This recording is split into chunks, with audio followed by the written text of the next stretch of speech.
유엔개발계획과 기후영향연구소는 기후변화가 건강이나 에너지 그리고 노동 영향에서 가난한 사람들에게 더 불균형적으로 비칠 것이라는 보고서를 발표했는데요. 보고서는 모든 국가와 영토 그리고 해당 국경 내의 도시와 지역에서 모든 원인율이나 사망률, 에너지 사용 및 근무 시간에 대한 온난화의 영향을 정량화했지요.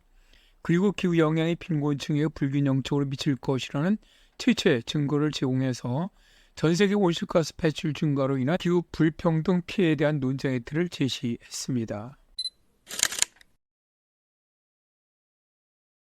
이전에 기후변화에 대한 사망률 연구는 쿼터리 저널 오브 에코노믹스에 발표된 적이 있었는데요.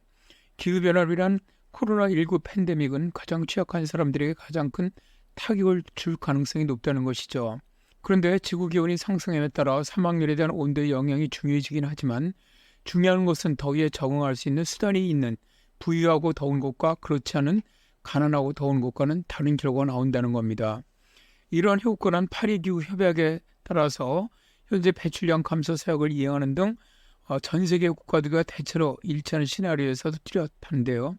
예를 들어서 금세기 중반까지 파키스탄의 파이살라바드는 기후변화가 없는 미래에 비해서 폭염으로 인구 10만 명당 사망률이 거의 67명 증가할 것으로 예상을 하고요. 그림의 좌측이 파키스탄의 파이살라바드입니다. 그리고 이 수치는 현재 파키스탄의 세 번째 주요 사망 원인인 뇌졸중만큼이나 치명적이지요. 그러나 그림의 우측에 있는 사우디아라비아의 리야드도 비슷한 온난화와 극심한 더위 패턴을 경험하고 있지만 사람들은 풍부한 전기와 의료 서비스를 가지고 있기 때문에 리야드는 기후변화가 없는 미래에 비해서 인구 10만 명당 연간 사망률이 35명 증가할 것으로 예상을 하죠. 그럼에도 10만 명당 35명은 현재 전 세계 사망원인 7위인 알츠하이머 병보다 더 치명적입니다. 그리고 보고서에서는 사람들이 더위로부터 스스로를 보호하기에 드는 적응 비용, 그러니까 에어컨을 튼다든가 냉방센터 이런 것들을 정량화했는데요. 그랬더니 중간 정도의 시나리오 하에서 금세기 중반까지 파키스탄에 미치는 경제적인 영향이 미래 GDP의 8% 정도에 해당하고요. 사우디아라비아의 경우 미래 GDP의 2%에 해당합니다. 그러니까 더 가난한 나라가 상대적으로 더 많은 비용을 지불해야 한다는 거지요. 많은 사람들이 지구온난화로 인해 추운 지역에서 사는 사람들의 건강에는 도움이 될 것이라고 말하지만 연구에 의하면 기온 상승은 그 지역 사람들의 건강에도 해롭다고 합니다. 자, 그림은 고배출 시나리오에서 전 세계 평균 사망률을 보여주는데요. 금세기 말까지 인구 10만 명당 53명이 증가할 것으로 예상을 하고 있네요. 그런데 같은 시나리오에서 기후변화는 G20 국가에서는 35%에서 사망률이 증가를 하지만 최빈국의 74%는 기후변화가 없는 미래에 비해서 사망률이 증가할 것이라는 겁니다. 가난으로 사망률도 높아진다는 거죠. 2022년에 네이처 저널에 발표된 에너지 소비에 대한 전 세계적인 종합 분석은 기온이 높아지면 금세기 말까지 에너지 소비가 크게 증가할 것이라고 전망했는데요. 이번 보고서에서는 그렇지 않을 것으로 보고 있습니다. 왜냐하면 이전 연구는 가난한 사람들에 대한 자료를 포함하지 않았기 때문이라는 건데요. 이번 연구를 보면 전 세계 인구의 상위 10%의 부유한 사람들 사이에서는 더운 날에 전기 소비가 급증을 하지만 예를 들어서 에어컨을 사용할 수 있는 싱가포르 같은 경우입니다.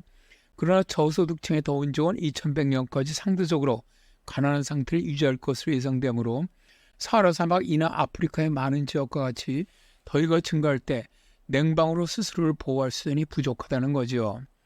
그러나 인도라든가 중국, 인도네시아, 멕시코 일부 지역과 같은 중간소득 지역은 전기 접근성 확대의 혜택을 받을 것으로 예상이 되는데 이 경우 전력 소비가 급증할 것으로 보이기 때문에 인프라 기획 문제가 제기된다고 봅니다. 이번 데이터에서는 지역 간에 매우 불평등한 영향이 있지만 전 세계적으로 기후변화로 인해서 전력 소비가 완만하게 증가함을 보여줍니다.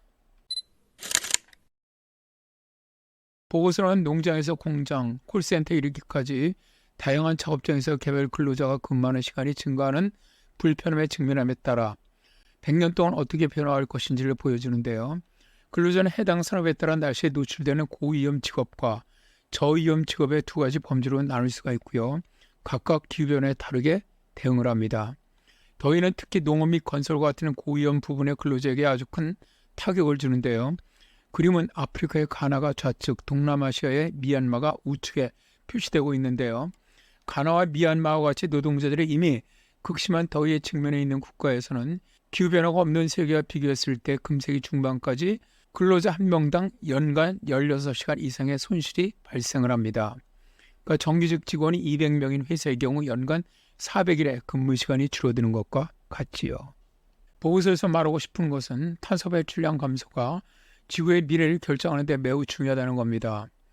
파리 협정 목표를 향한 전 세계적인 진전이 계속된다면 금세기 말 극심한 더위로 인한 전 세계 사망률을 80% 이상 줄일 수가 있고요. 이것은 수백만 명의 생명을 구할 수 있다는 이야기가 되겠지요.